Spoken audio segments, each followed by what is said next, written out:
Good morning, Xander. How are you? Tired, sleepy. Yeah, welcome back. So what are we working on today?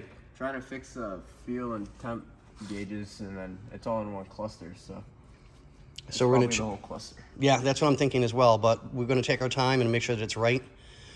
So we'll pull the cluster, double check all the wiring, double check all the connectors. Xander's very good with this with me, so I mean, he does all my electrical with me.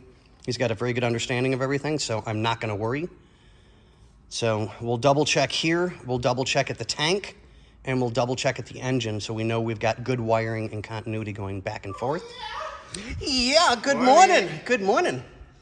So we are just double checking a few things here or there. We're gonna pull the cluster, like I said, double check continuity from the cluster to the engine and continuity from the cluster to the fuel tank to make sure we've got a good connection all the way through, good grounds, good positives. Say that 10 times fast. Right. But I'm gonna let Xander get back to work, and we'll see you guys in a little bit on the next little bit. All right, what do we say, Bernsey? Deuces.